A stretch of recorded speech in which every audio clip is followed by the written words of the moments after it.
अस्सलाम वालेकुम dear students. Ninth class mathematics के साथ मैं हूं आपका इंस्ट्रक्टर अब्दुल मन्नान। कल हमने चैप्टर नंबर 5 स्टार्ट किया, लीनियर इक्वेशंस एंड इनइक्वालिटीज, और उसका वेरी फर्स्ट एसएलओ हमने देखा। एसएलओ में दो पोर्शन थे, लीनियर इक्वेशंस एंड इनइक्वालिटीज, और फिर इनइक्वालिटीज के सॉल्यूशन को रियल लाइन पे प्रेजेंट करना। कल हमने लीनियर इक्वेशंस को सॉल्व करना सीखा और बड़ा सिंपल सा मेथड हमने सीखा था, वेरिएबल आइसोलेशन मेथड, कि एक्स एक तरफ बाकी सारी दुनिया दूसरी तरफ। अगर बीच में फ्रैक्शंस आती थी तो उन फ्रैक्शंस को कैसे हम डील करते थे? एलसीएम से दोनों तरफ मल्टीप्लाई कर देते, एक्सप्रेशन सीधा हो जाता था। एक जैसी टर्म्स को कंबाइन कर देते थे, कंबाइन कर देते थे, जो टर्म्स कैंसिल होती थी उसको कैंसिल कर देते। आज मैंने आपकी एक्सरसाइज में से कुछ क्वेश्चंस डाले हैं जो डिफरेंट है। कल आपने क्वेश्चंस किए जो कि सीधे सीधे सवालात थे एक्सप्रेशंस की शक्ल में। आज हम जरा स्टेटमेंट बेस या real world scenario base question select करेंगे। स्क्रीन पे देखिए जी। कहता है जी, construct an equation in terms of x, solve the equation for the value of x. 4 number के लिए perfect question. Calculate the size of the each of the angle and check your answers. Check your answers. मेरे पास बेटा 2 triangles हैं, 2 circles हैं। छोटी classes में हम सब ये बहुत अच्छे से पढ़ के आते हैं क्या, कि एक ट्राइंगल के तमाम एंगल्स का सम कितना होता है students? What is the sum of all the angles of a triangle? शाबाश, 180 डिग्री। ट्राइंगल के तीनों एंगल्स का सम 180 डिग्री, जबकि एक सर्कल के तमाम एंगल्स का सम 360 डिग्री होता है। ठीक है जी, एक ट्राइंगल के तमाम एंगल्स का सम 180 डिग्री, जबकि एक सर्कल के तमाम एंगल्स का सम 360 डिग्री होता है। तो हमारा इसके अंदर मेन आइडियोलॉजी ही यही है।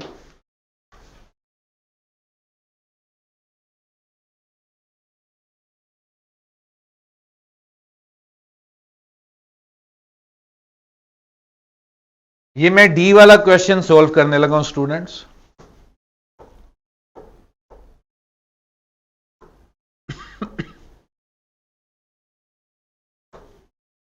कितने एंगल्स हैं? 1 2 3, चारों को ऐड कर दूं अगर मैं,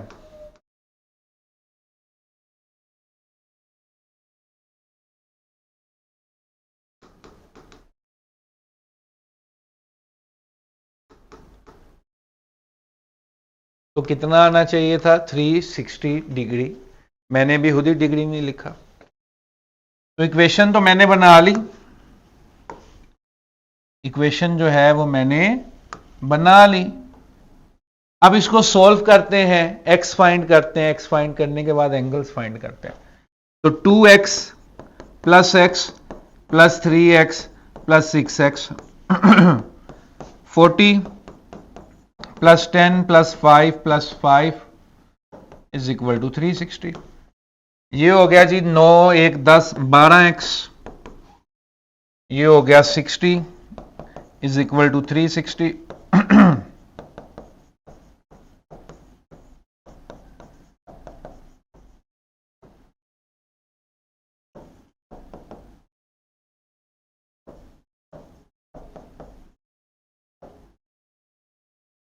एक्स आ गया बेटा मेरा कितना? 25। पहला काम था इक्वेशन बनाओ। इक्वेशन मैंने कैसे बनाई? इट वाज अ सर्कल, तो तमाम एंगल्स को ऐड करके क्या आना चाहिए था? 360 डिग्री आ गया। फिर मैंने सोल्व किया, लाइक टर्म्स को कंबाइन करके एक्स एक तरफ कर दिया, बाकी सब कुछ दूसरी तरफ कर दिया। एक्स की वैल्यू मेरे पास क्या आ गई बेटा? 25। अब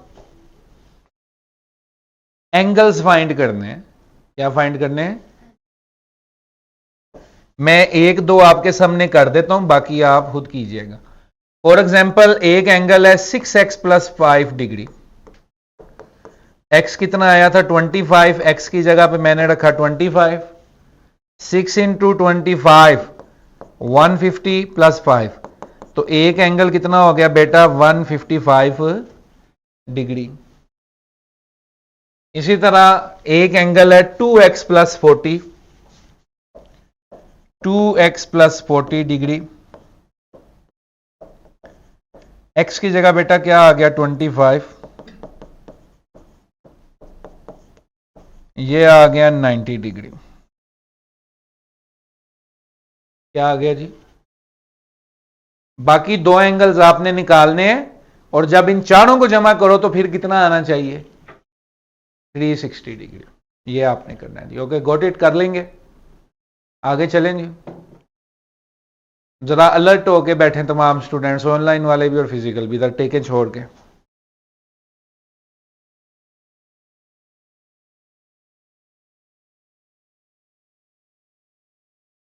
क्वेश्चंस देखिए जी, एक ही तरह के कमोबेश क्वेश्चंस हैं, इसमें से कोई एक हम करेंगे। कहते हैं जी find 3 consecutive even numbers which add up to 1524।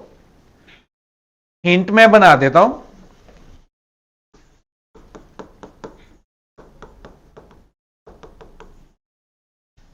जब भी बेटा कंसेक्यूटिव नंबर्स की बात होती है, जो नंबर्स मुसलसल चल रहे होते हैं तसलसल में, 1 के बाद क्या आता है, 2 के बाद क्या आता है, 40 के बाद क्या आता है, 41 के बाद क्या आता है। यानी कि एक नंबर में 1 ऐड करोगे अगला, उसमें 1 ऐड करोगे उससे अगला, उसमें 1 ऐड करोगे तो उससे अगला। तो लेट दी नंबर्स बी, अगर एक नंबर x है बेटा तो अगला नंबर फिर क्या होना चाहिए। कंसेक्यूटिव नंबर्स का क्या मतलब है, 1 ऐड कर दो। अगर एक नंबर x है तो अगला क्या होना चाहिए x प्लस 1, उससे अगला क्या होना चाहिए x प्लस 2।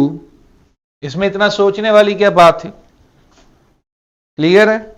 अब उसने क्या कहा है, विच एड अप्स टू 1524, यानी कि इन तीनों को अगर आप ऐड करते हो तो क्या आता है 1524। 3x plus 3 is equal to 1524। कर लोगे आगे।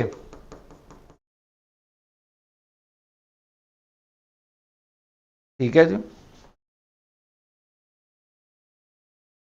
क्या हुआ आज आप लोगों को?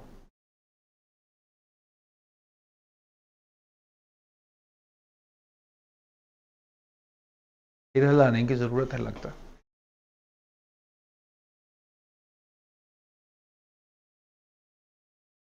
अगले का मुझे बताना है आप लोगों ने क्या बनेगी।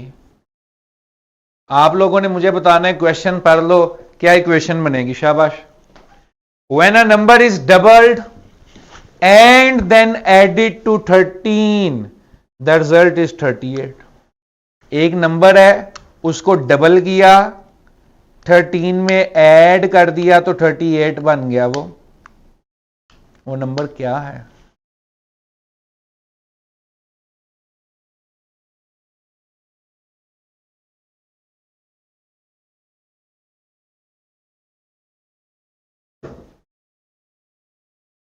क्या इक्वेशन होनी चाहिए? जिस तरह ये मैंने लट किया ना, उसने मुझे कहा था कंसेक्यूटिव इंटीजर्स, तो कंसेक्यूटिव इंटीजर्स को मैंने लेट कर लिया ना, एक्स, एक्स के बाद एक्स प्लस 1, एक्स प्लस 1 के बाद एक्स प्लस 2। ठीक है जी। अब इस केस में क्या होना चाहिए, a number is doubled and then added to 13, the result is 38। क्या इक्वेशन होनी चाहिए?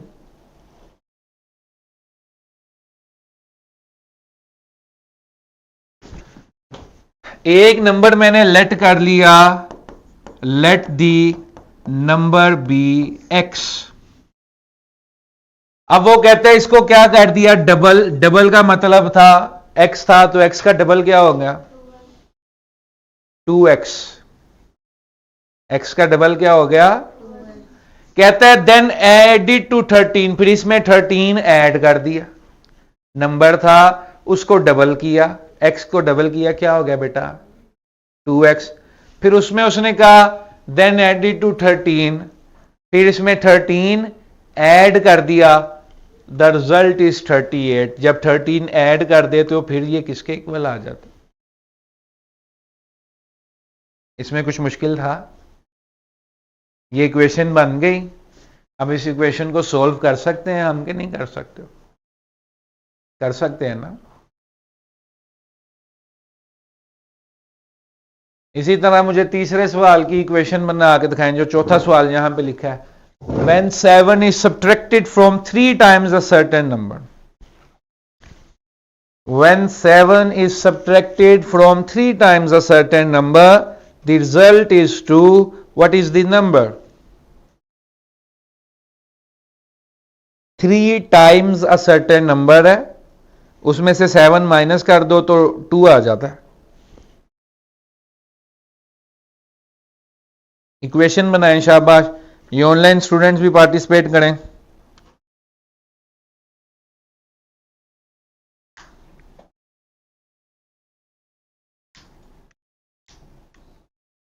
सर इसकी इक्वेशन आएगी 7 माइनस 3x इक्वल टू 2। तरतीब थोड़ी सी देख लें, ये किसने बोला, ये भी इरफान साहब, तरतीब सही नहीं है बेटा आपकी, जरा देखें दोबारा। 7 is subtracted from, sir 3x पहले आएगा। हाँ जी, शाबाश शाबाश, क्या नाम है आपका, ठीक है, वेरी गुड। अब 3x में से 7 माइनस किया, कितना आ गया 2, सिंपल। कोई इसमें मुश्किल थी बेटा, कोई मुश्किल नहीं थी, गॉट इट। थोड़ा सा अलर्ट रहा करें, थोड़ा सा एक्टिव रहा करें, दिमाग को हर वक्त जगा के रखा करें, ठीक है। जैसे ही हमने 7 चैप्टर से नीचे उतरने, किताब पता भी नहीं चलना कब खत्म होगी।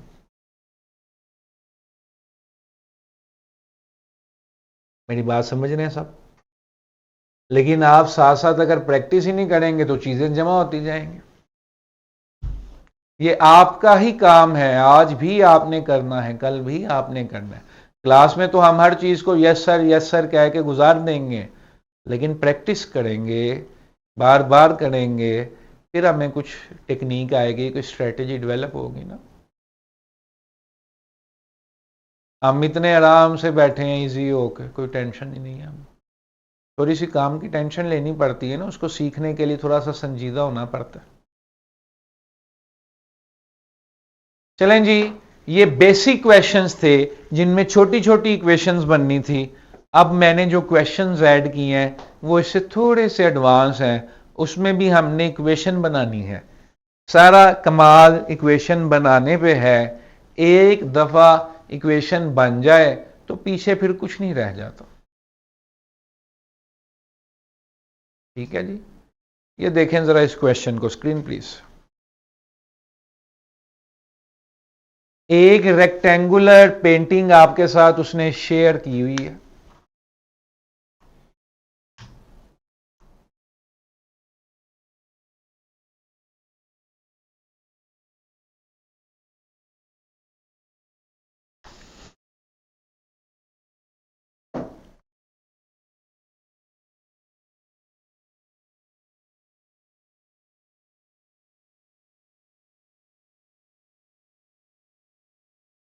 एक फ्रेम है बेटा, फ्रेम के अंदर एक तस्वीर लगी हुई है, ऐसे ही है, और वो आपसे जानना चाहता है what is the width of the frame. The rectangular painting in the figure shown mayor 12 inches bye 16 inches. ये क्लियर है जी। The perimeter of the rectangle formed by the painting and its frame, ठीक है जी, वो आपने बताना है। अब इधर देखो, थोड़ा सा मैं इसको जूम करने लगा हूं।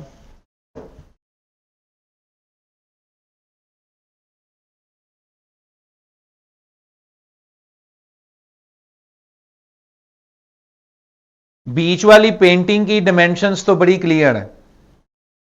ये थोड़ा सा यहां से क्रॉप्ड है क्वेश्चन। इतना हिस्सा क्या है नौजवानों, ये जरा देखो, let me choose a dark colour. ये हिस्सा क्या है, एक्स। इतना हिस्सा भी क्या है, ये भी एक्स है, ये भी एक्स है। तो ये पूरी साइड कितनी हो गई,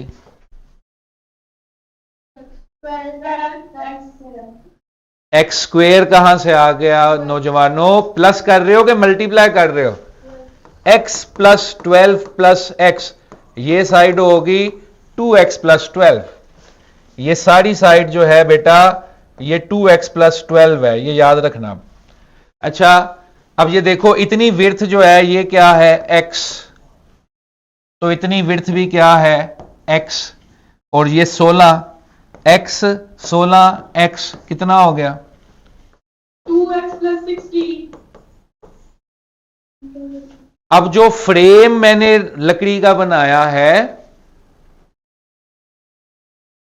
उसकी एक साइड है 2x प्लस 12, दूसरी साइड है 2x प्लस 16।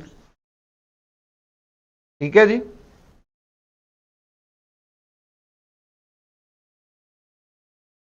अब हम अपनी स्टेटमेंट की तरफ जाते हैं जरा।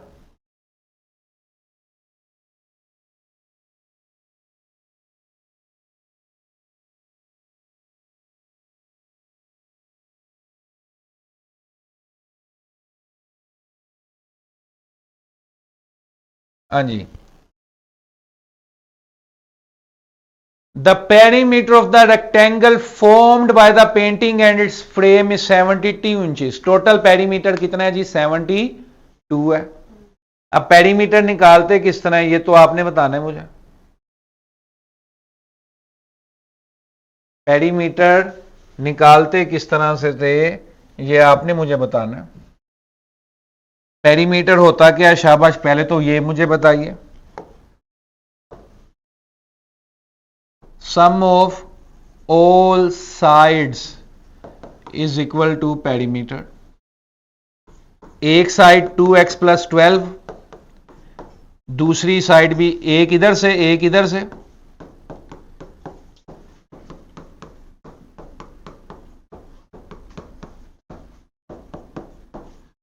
ये कितना आ गया, ये आ गया 8x plus 24 plus 32 is equal to 72।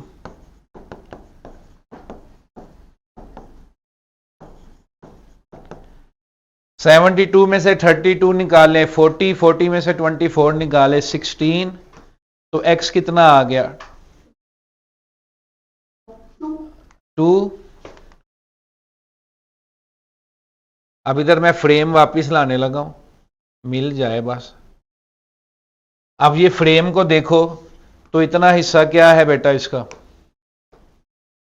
ये भी 2, ये भी 2, ये भी 2, ये भी 2, तो ये 14 और सॉरी ये हो गया 18 और ये हो गया 14। 14 बाय 18 का हमारे पास फ्रेम है जिसके अंदर तस्वीर लगी हुई है 12 बाय 16 की, 2-2 इंच चारों तरफ से छोड़ के। समझ आ गई बात। ये पता चल गया था ये मैंने कहां से बनाया, ये पता चल गया था सबको। देखो ना बेटा, ये इतना हिस्सा जो है ऊपर वाला 12 से ऊपर, ये इतना हिस्सा क्या है x, तो ये 12 से नीचे इतना हिस्सा भी क्या है x, तो ये पूरी साइड होगी x plus 12 plus x plus 12 plus यानी कि 2x प्लस 12। इसी तरह ये होगी 2x प्लस 16। अब जब पेरीमीटर निकालते हो तो चारों साइड्स को जमा करना पड़ता है। दो साइडें होगी 2x प्लस 12 की, दो साइडें होगी 2x प्लस 16 की। Got it. दो साइड्स 2x प्लस 12 की, दो साइड्स 2x प्लस 16 की, चारों साइड्स को ऐड अप करूं तो रिजल्ट आना चाहिए 72 एज पर द स्टेटमेंट।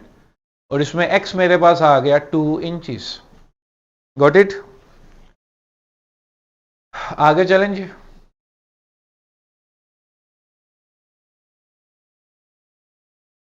हाँ जी यासिर जवेद साहब, कोई क्वेश्चन है आपका? सर 18/14 कैसे आया वहां पर? सेम 18/14 कैसे है?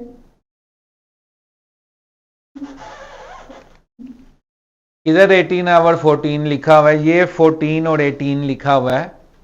ये देखो ना, इतना हिस्सा 16 इंच है, इतना हिस्सा ये पिंक लाइन 16 इंच है, और ये x था, यहां से ये भी x था, तो 2 जमा 16 जमा 2, सॉरी 20 आ गया, माई बैड, ये 20 आ गया और ये 16 आ गया। 12 में 2 2 दोनों तरफ से किया ना ऐड, तो 16 और 20। ठीक है जी, ये तस्वीर है। 2 इंच इधर भी है, 2 इंच उधर भी है, 2 इंच 2 इंच, 12 इंच और ऊपर नीचे 2 इंच, 16 इंच, इधर भी 2 इंच उधर भी 2 इंच, तो 20 और 16। ओके, ये 2 इंच क्या है? ये x की वैल्यू थी जो हमने फाइंड की। चलें जी, ये स्टेटमेंट देखें सारे बच्चे जरा, इसमें थोड़ी सी फिजिक्स की भी जरूरत पड़ सकती, थोड़ी सी फिजिक्स की भी जरूरत पड़ सकती।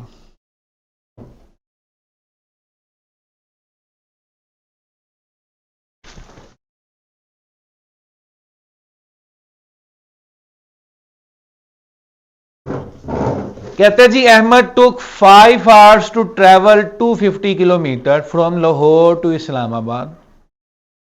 ठीक है जी, अहमद ने लाहौर से इस्लामाबाद 250 किलोमीटर सफर तय किया, कितने घंटों में? 5 घंटों में। During the first 3 hours his average speed was v kilometre. पहले 3 घंटों में उसकी स्पीड कितनी थी बेटा? v। For the last 2 hours, his speed was 10 kilometer less than it was for 3 hours. कहता है अगले 2 घंटों में उसकी स्पीड पहले वाली स्पीड से 10 कम थी। तो आपने स्पीड फाइंड करनी है, ये तो आसान है। Total distance is equal to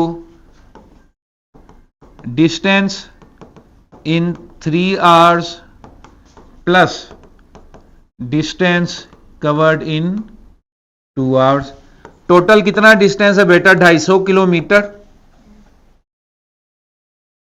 distance का फॉर्मूला भी आप सबको पता है, S is equal to v t, speed into time. पहले 3 घंटों में उसका डिस्टेंस क्या होगा बेटा? पहले 3 घंटों में डिस्टेंस होगा 3 घंटों की स्पीड जरा 3 घंटे।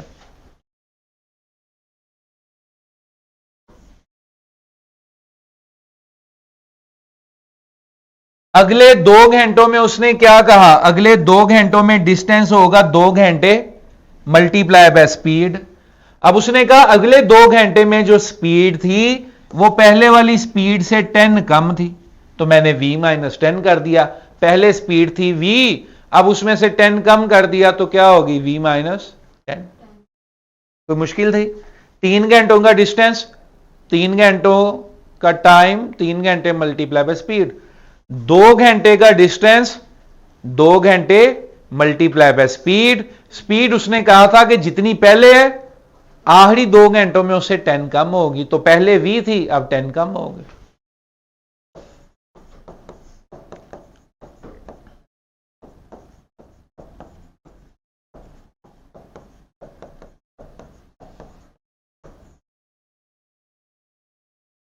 अब आपने इसको सोल्व कर लेना, कर लोगे? ठीक है जी, समझ आ गया सबको? सिंपल जो है ये इक्वेशंस बननी है और इन इक्वेशंस को सीधा सीधा आपने सोल्व करना है। यहां से आप v की वैल्यू भी निकालोगे, 270/5, तो ये 5 54,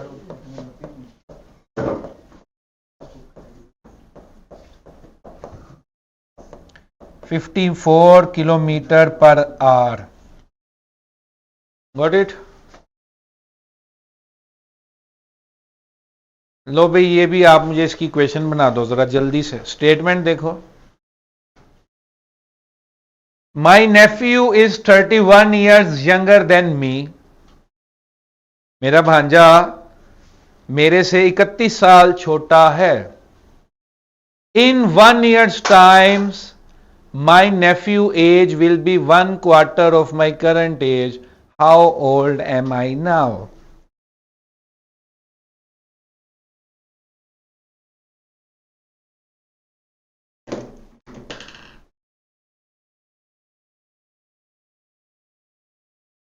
सोचें, इक्वेशन बनाएं। कहता है वैसे मेरा भांजा मेरे से 31 साल छोटा, एक साल के वक्त में his age will be 1/4 of my current age. एक साल में उसकी उम्र जो है वो मेरी उम्र का 1/4 हो जाएगी। सोचें थोड़ा सा, शाबाश। मैंने तो जवाब भी सोच लिया।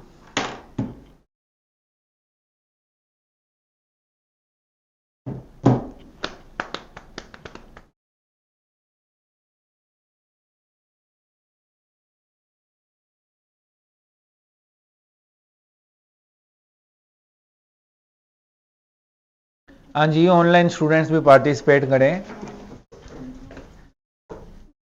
हिंट बना दूं, नेफ्यूज एज अगर x है बेटा, मैं कहता हूं नेफ्यू की एज x है, तो अंकल की एज क्या होगी? अंकल की एज होगी x + 31। तभी तो दोनों की एज में कितना डिफरेंस आएगा? 31 साल का ना। फिर कहता है एक साल बाद my nephew's age will be 1/4 of my age, यानी कि x + 1। एक साल बढ़ गया उसकी उम्र में भी, आपकी उम्र में भी एक साल बढ़ गया। अब एक साल बाद आपके नेफ्यू की जो एज है वो आपकी एज का 1/4 होनी चाहिए, 1/4 होनी चाहिए। तो ये आ गया x + 1 = x + 32 divided by 4। 4x + 4 = x + 32। 4x - x 32 - 4, 3x = 28। 28/3 ये किसकी एज आई है? Nephews as. आपकी एज क्या है कि इसमें 31 ऐड कर दो। नेफ्यू की x थी, अंकल की क्या थी? x + 30। देखो ना, आपकी एज है x और अंकल की एज है आपसे 31 साल ज्यादा। तो आपकी x है तो अंकल की 31 साल ज्यादा है, उसकी फिर क्या होगी? x + 31। सिंपल, एजिस बन गई। फिर कहते हैं एक साल के वक्त के बाद, अब x था, एक साल गुजर गया तो क्या हो गया? x + 1। x + 31 था, एक साल गुजर गया तो x + 31 + 1। फिर कहते हैं एक साल गुजरने के बाद नेफ्यू की जो एज है वो 1/4 है अंकल की एज के। सोल्व कर लो। अब ये आप सोच रहे होंगे सर एज बटे में आ गई, बटे में आ गई तो क्या मतलब है? 28.3 का मतलब समझते हो कि नेफ्यू जो है वो 9 साल और 0.33 का मतलब है कि इसको आप 12 से मल्टीप्लाई कर दो, 1/3। ये 9 साल और 4 महीने। 9 साल और 4 महीने। आप कितने के हो गए? आप हो गए 40 साल और 4 महीने के। अंकल कितने के हो गए? 31 साल का फर्क डाल दिया बस। ठीक है जी, that is it for today. See you tomorrow with the next portion of this cello which is inequalities। ठीक है जी।